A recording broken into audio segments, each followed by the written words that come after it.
welcome to The Sacred Journey. The Sacred Journey is the program that reminds you that life is a wonderful adventure and each and every experience we have is a unique and perfect opportunity for learning. I'm Joyce St. Germain, and tonight's program, Poetry as a Tool for Healing Through Grief. You may recognize my guest, poet Alyssa May Trifone, and if you did not watch the previous show, please look it up. I think it's eye-opening and incredibly moving. Alyssa and I go way back. We discussed in our first show. You were 8 or 9 when we first met. Your dad was a very dear friend of mine for, oh my gosh, at least that long. He recently passed away, and your mom's also a friend of mine, and she's a therapist. And I know your sister, and I haven't met your pets yet, but I've met your mom's pets. And when your dad was ill, and when he passed away, he touched so many people when he was healthy and vital, when he was ill, as he was dying, and when he died. And I know the grieving process is the hardest thing as humans we go through. You have a tool, I don't even know what to call it, so I'll let you take over from here. It's an outlet. Grief is not easy. There's nothing easy about it. Even when you have a tool or an outlet, it is still not an easy thing. You don't even really know how to use the tool anymore. That being said, a focus of my writing has always been about trying to be as honest as possible to get to the root of things, of how I'm feeling or what I'm experiencing or what I'm seeing in the world around me. So poetry has been like that, especially through this last experience of my father dying. Were you writing all along the time he was ill, or only near the end? I stopped writing towards the end. I stayed with my parents the last week of my father's life. We had in-home hospice care. He was able to die in the comfort of his home, which was important to him. But that didn't leave a lot of time for pretty much anything else. Yeah. I wrote one poem while he was sick, and I've written one poem since he has died, about that in particular, about that narrative of grief that I've experienced. Now, are they for your personal healing? Are they at some point to be shared to help others? Or don't you know yet? I think everything I write with the intention of sharing it. Okay. I don't know that I really I don't know what I expect to come from it, but sharing it is certainly important for me. And in our last show, I kind of set up, I don't want to call it a challenge, that you begin teaching. You're so incredibly talented, and you didn't do it the easy way. You did it the hard way, and I can just see you being the catalyst for. Well, certainly. I mean, I would love to do that. I feel, as we spoke about a little in the last time, I feel I've learned the best by reading other poets, learning from other poets, to be able to share any of the knowledge or experience that I've gained would be certainly a blessing.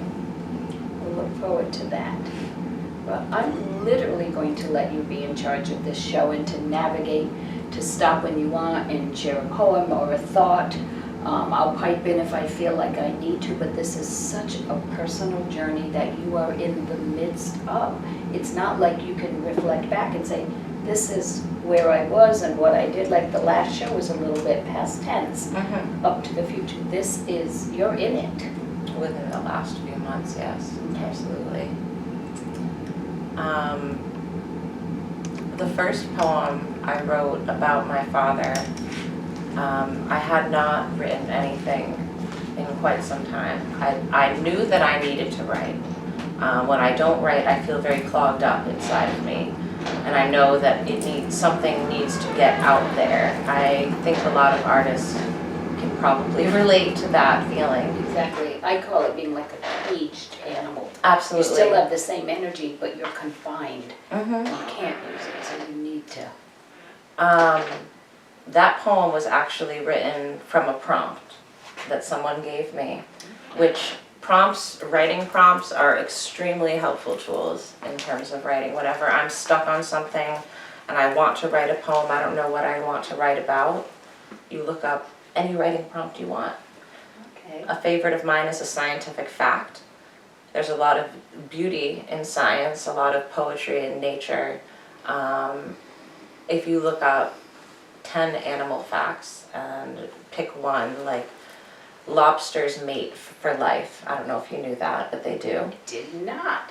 And so do cardinals, incidentally. And I knew, because I've watched them at the bird feeders, Mhm. tenderly feeding each other. It's very sweet, yeah. But anything like that can certainly serve as an inspiration, and that's what I think the writing prompt was, something about food, the original idea behind it. So you can get inspiration from anywhere. On that note, maybe I should share that poem. I'd love to hear it. Growing up, well, maybe you'll hear about it in the poem. I shouldn't give too much background. Maybe I should just read it. Sometimes with your poems, I need to have tissue ready, which was very moving and touching, so here I am. In the name of good health, one person cooks, the other cleans. This is my mother's rule in the kitchen. My father is most nights the dishwasher, except in the summers when he makes homemade pizza around the same time of year that we would visit my grandfather and would leave with cheeks red from all the cherry tomatoes we'd pick in his garden. Those tomatoes always end up in the salad that my mother insists we eat alongside the pizza in the name of good health. It's golden when both of my parents are cooking. My father watching the oven, my mother chopping the vegetables. My sister and I alternating between eating the pepperoni slices and laying them in perfect pattern on the pizza, so that every bite would have the best ratio of pepperoni to cheese. Food must be perfect, or what is the point? This must be perfect. This family dancing around each other in the kitchen, scolding the dog for stealing the cheese that dropped on the floor. My place at the table has tiny stabs in the wood from banging my fork tongs down as a baby. I wonder why I did that. Was I hungry? Did I like the noise? Maybe every living thing just wants to leave its mark. We always sit at the same places, my father to my left, sister across, my mother to my right. My whole life has been this way, meaning my parents have always been by my side. I know how lucky I am for this. My father gets the first slice. He sprinkles cheese on his pizza. He looks around the table like this meal he made cannot compare to the family he has built. Like all his dreams are sitting right here at the table with him. Like this moment could last forever. Nothing can take this away, and I wonder now if he knows this, now that he cannot eat, now that the cancer is devouring him. I want to tell him, nothing you made will ever be lost. I remember. I know the recipe. I can make the pizza again. Grow tomatoes and name each leaf after you, my starting point. Don't worry, I will be too busy remembering you to ever forget. Nothing you made will ever be lost, even me. I don't even have words. And just so our viewers will know, there are a few other people in this room who care very deeply about you and love you, and I wanted them to be present because one of them asked if they should leave because your poems are so powerful that they were afraid that they would be crying also. And I think if I can do it on camera, then I want our viewers to know that Tears are welcome. this is in real time and unscripted, and this is, I think, what art or music or drama or dance or writing should do to people. It should, and if it were something about unicorns and rainbows, I wouldn't be crying. But it is personal, because my dad also died of cancer, and I know your dad. But even if I didn't know your dad, and even if my dad didn't die of cancer, what you described as what family is, and what that bond between a dad and a daughter is, and what mealtime is, everybody can be touched or moved by that, even if they haven't had the same experiences, because there's something special about that. Oh, there certainly is. So thank you. Thank you. Thank you. That was not an easy poem to write, but it came out easier than others did. Looking for details, the details in a moment, and blowing them up out of proportion almost. Does it get easier to read every time? Does it get Every more? time it gets easier. Okay. And to read it, not to feel it. Okay, that was my second question. There's a difference. But certainly it's cathartic to do both. To get the grief outside of me, outside of my body.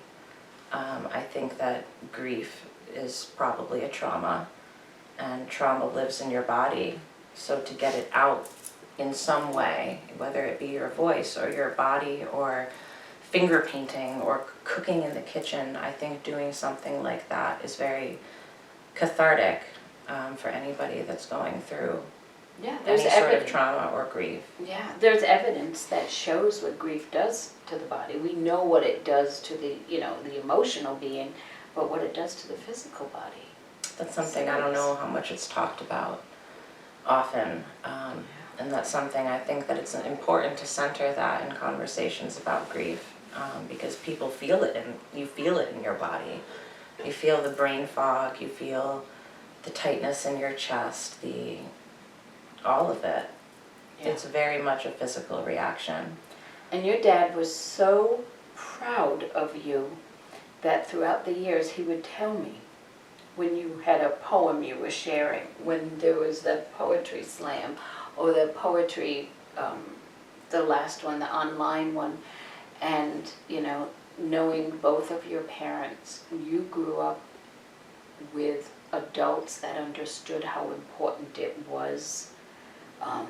Therapy was important. Your mom's a therapist. Mm-hmm. Your dad, an educator and a songwriter and a writer, Mm-hmm. authored 2 books, understanding how important expression is too, and education, all of it. So, and I know life isn't easy, and I know it definitely wasn't easy for you, but I'm so glad that you incarnated with the 2 humans that you did for parents. Having the support of my parents has been, it's my whole life. I certainly credit my mother and my father with, almost everything. They're wonderful people. But that inner courage, wisdom, perseverance, determination, I don't even know what it is that brought you to be able to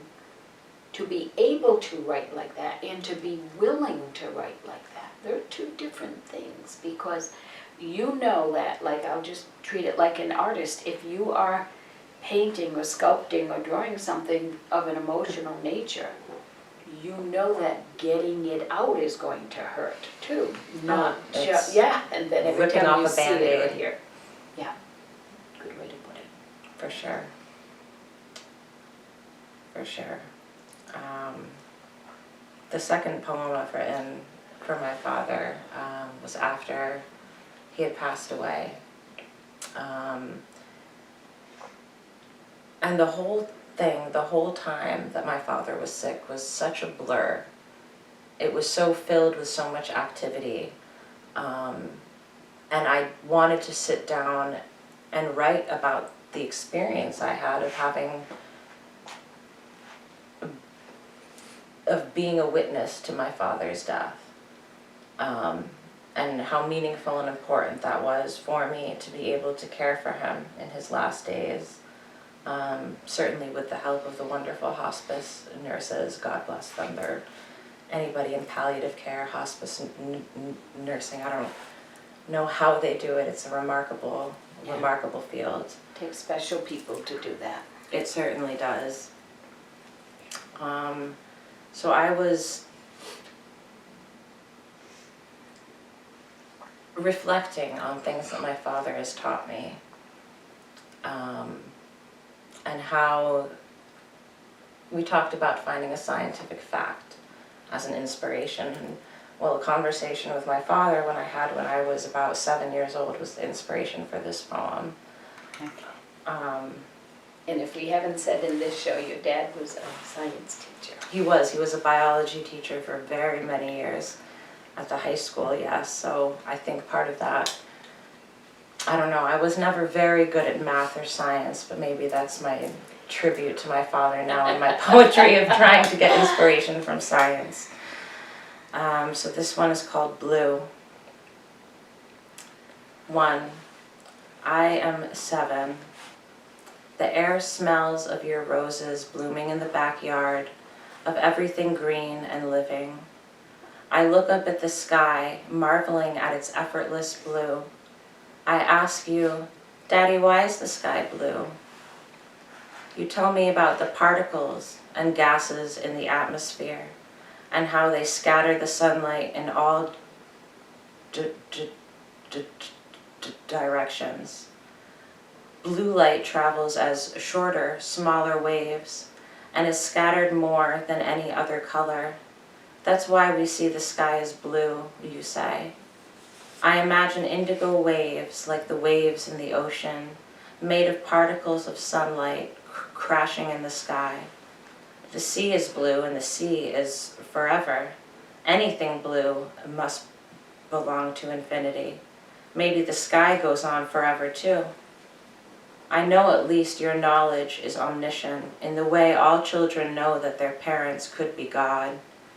You always have an answer to all my questions, and even when I don't understand the answers, I know you aren't lying to me or telling me a story to make me be quiet. You just answer my curiosity with the truth. 2. There's a photograph of me holding you sometime in the last week of your life. You were made small by the cancer, this tiny, weak creature. Your skin is pale, almost translucent. I can see the blood in your veins, blue as the summer sky. My head is bent over you, my hair scattering the sunlight that is resting on your tender cheekbones. Your drawn mouth is so similar to your mother's in the days before she died.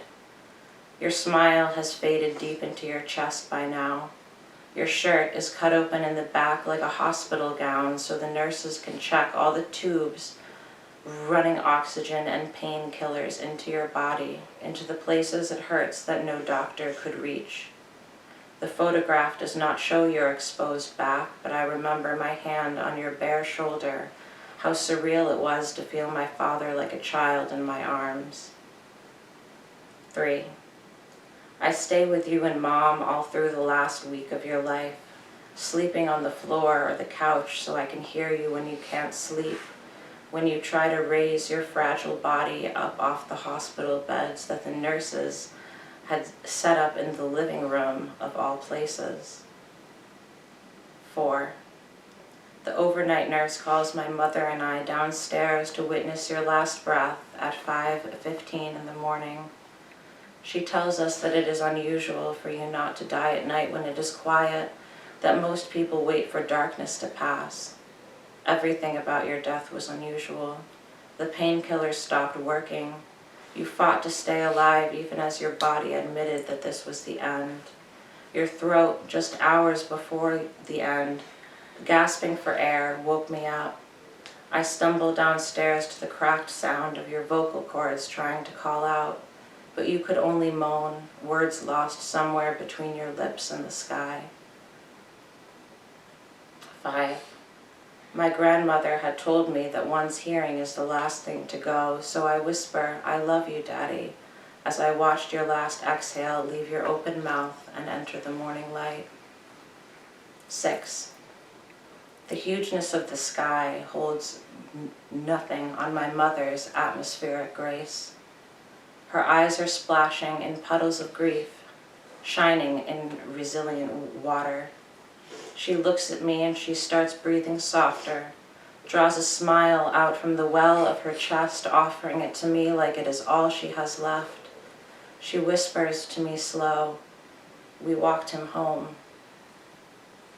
7. I walk outside and sit on the cold front steps. In life, a person can reach many breaking points. The trick isn't avoiding the shattering, it's learning how to bend. My skin is tight, fingers tapping my thigh. I bend my heart backwards, look up at the sky, and there you are, amidst the sunlight particles, between the color waves, the turquoise light that scatters down faster and shorter than any other hue, coloring the sky a forever shade of blue.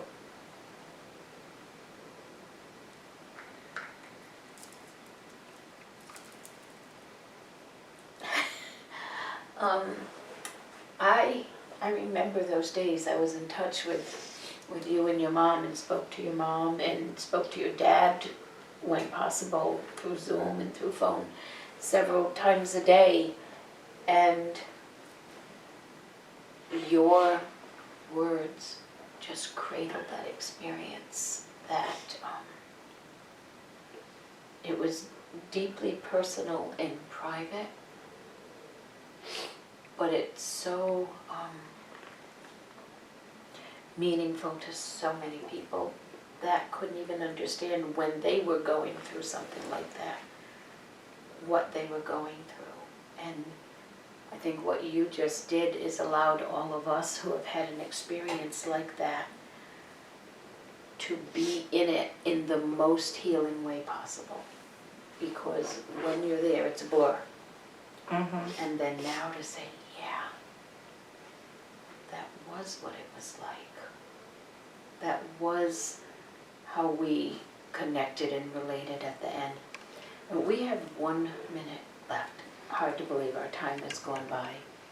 What would you like to share with our viewers? I will say thank you for joining us, and we'll catch you next time.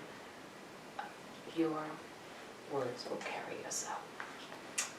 I'd say to anyone that is going through the grieving process, through a trauma or loss, know that you're not alone, and the way out is through. Be as honest with yourself as you can the whole time. Thank you for